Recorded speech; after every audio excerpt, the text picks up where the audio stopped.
Hi there guys, I hope you are having a good day. So we have this fight coming up hopefully for Undisputed between Anthony Joshua and Tyson Fury. Announcements will be coming, an announcement announcing the fight, then another announcement saying when it will be and where it will be. June in Saudi, I'm guessing that's what it's going to be, but then we do need a date like the 20th or the 21st or whenever it may be.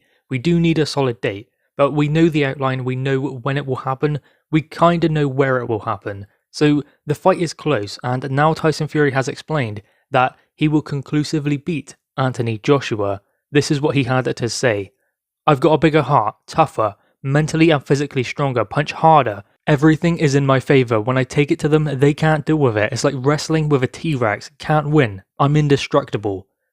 So there we go, that is what Tyson Fury has had to say. And I have to say, I think Tyson Fury has longer arms than a T-Rex, but anyway, he seems to believe that he can knock out Anthony Joshua. He believes that he is better in every single aspect.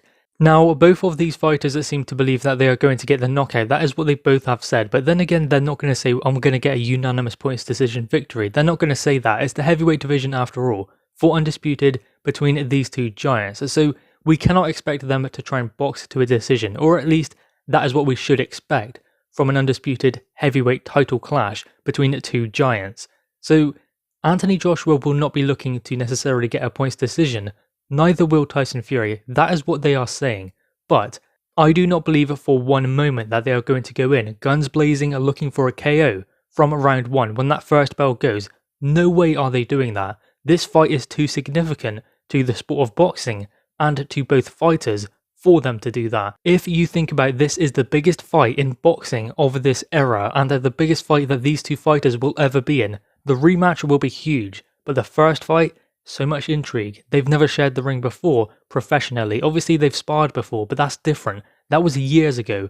Whatever happened then won't happen in the ring when they actually get to fighting, because things have changed. They've evolved. They were young 20s then when they sparred. They are now in their 30s and in their prime. Things are so different compared to what they were. They are different fighters and different men. So from the very get-go in this fight, both the fighters will be trying to implement their game plan and show the things they've learned during their career. This is where it all pays off. All of the experiences, all of the lows, and all of the highs. Everything they've achieved during their careers has been leading to this moment. So both of them will have a game plan. They will know what they want to do. Now whether they are able to do it is another thing entirely. There seems to be this big thing about Tyson Fury being so much better than Anthony Joshua. Well, if that was the case, then it wouldn't be a 50-50. There isn't a huge amount between them. They are both elite level heavyweights and they will show it when they get in the ring. So no one's going to win easy. To start with, it will be cagey because they won't want to just go out there and throw their game plan to the side and look to start trading, because whoever does that first will probably lose, because when you get emotionally involved in a fight like this at elite level, there is no way they can do that. So I do not expect them to be trading off, standing in the centre of the ring, trading leather. That's not going to happen. They are both going to be considered from the very get-go, and they will both have a game plan. Tyson Fury will likely try to frustrate Anthony Joshua early on. He's not going to do what he done with Deontay Wilder, because that won't work with AJ, because AJ can fight on the front foot and on the back foot, and he's brilliant on the inside, especially against a taller man like Tyson Fury. So he won't try and push Anthony Joshua back like he did Deontay Wilder. That being said, Tyson Fury will look to frustrate Anthony Joshua early on, win a couple of rounds. Then perhaps Anthony Joshua will start getting a little bit desperate and eager to land. That is what Tyson Fury will want him to do, to be frustrated early on, so that when the fight gets towards rounds 4, 5, or 6, AJ starts to get a little bit more frantic and wanting to land punches to start winning the rounds and get a foothold in the fight. That will be probably the game plan of Tyson Fury. Then later on, he can see what he can do with Anthony Joshua, maybe try and stop him if he gets tired at chasing the fight. Whereas Anthony Joshua's game plan will be subtly different. I believe he will look to work to the body. I don't believe he will go in there headhunting for Tyson Fury, because if he does, Fury likes to make him fall short, be awkward, make him miss and make him pay. So if he works down to the body, he can start slowing Tyson Fury down. What he can also do is land his punches a lot better, because Tyson Fury has great head movement, but he can't move his body as fast as he can move his head. So if AJ is able to get on the inside, to close that distance and work up close, then that will benefit him greatly. What he doesn't want is for Tyson Fury to be leaning on him, pulling on him, using his size and weight to his advantage. So he will want to use his footwork, use his angles to get off to the side. He doesn't necessarily want to stay too long in the pocket and start grappling with Tyson Fury because Fury is taller, he's bigger and he weighs a lot more. So that will counter to Tyson Fury's advantage. If he is able to put that weight on AJ, that will tire him out, especially if Anthony Joshua comes in around 17 stone or like he was for the Kubrat Pulev fight. Then Tyson Fury will have the advantage in the hold. Now what AJ can also do is work on maybe his grappling. So he wants to turn Tyson Fury when that happens. He doesn't want to be continuously walked back to the ropes by Tyson Fury. And instead, the best thing he can do is try and turn him and then push Tyson Fury back. I know that it's going to expend a lot of energy, but that little mental victory will mean a lot to AJ. David Haye explained that when he fought Derek Chisora, someone who just keeps coming, and someone who probably has a better gas tank than David Haye himself. So what he would do is train to the point where he could get absolutely knackered over the course of the 3 minutes, then all he needs is 1 minute to get back to his best again, to replenish his energy.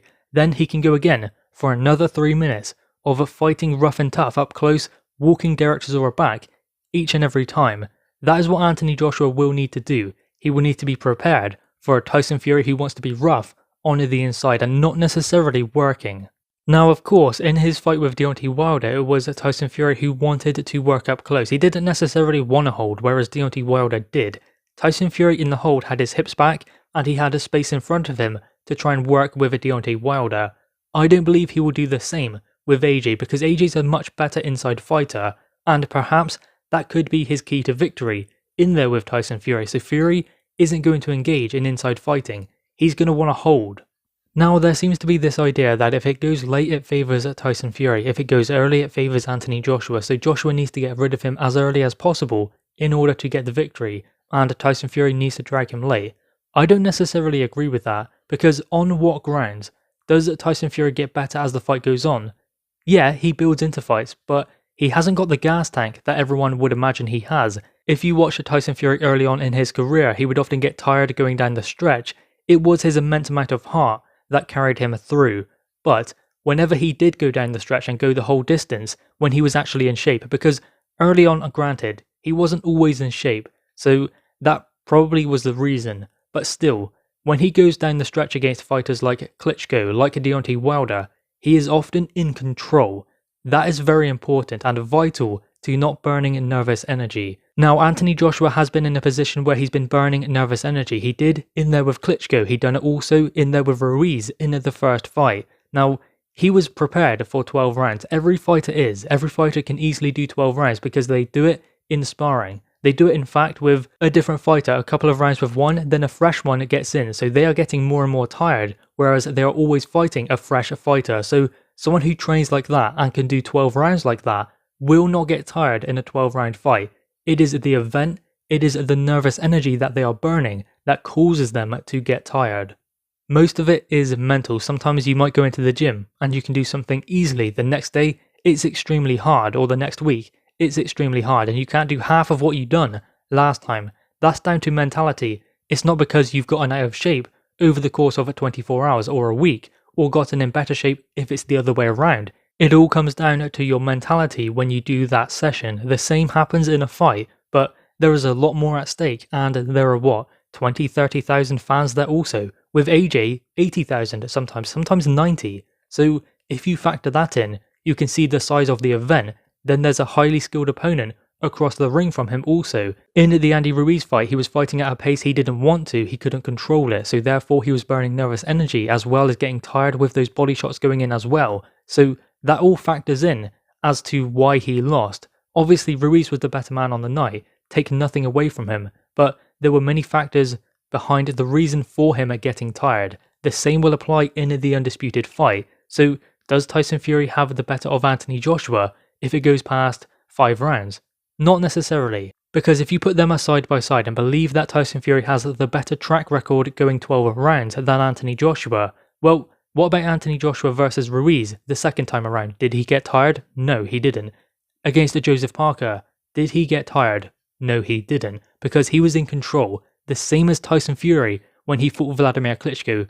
He didn't get tired because he was in control. What happens if he's put in a position where he's not in control, then things might change. So I don't buy into is Anthony Joshua early or Tyson Fury late. It might be flipped completely and Tyson Fury early, or it might be Anthony Joshua late.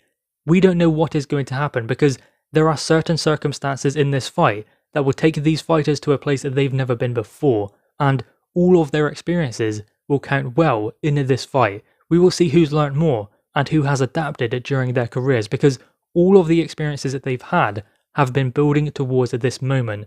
Now it's time to prove that they have learnt from those mistakes they've made, and also from the winnings as well. That is why whoever got the better of the sparring when they were 23, 24 will not necessarily win this fight, because it's about what they've been through since then and what they have learned. How do they adjust under that kind of pressure? That will be extremely important in this fight. Guys, anyway, what are your thoughts on this? Make sure you leave your thoughts in the comments below, leave a thumbs up, and subscribe if you are new. Thanks guys.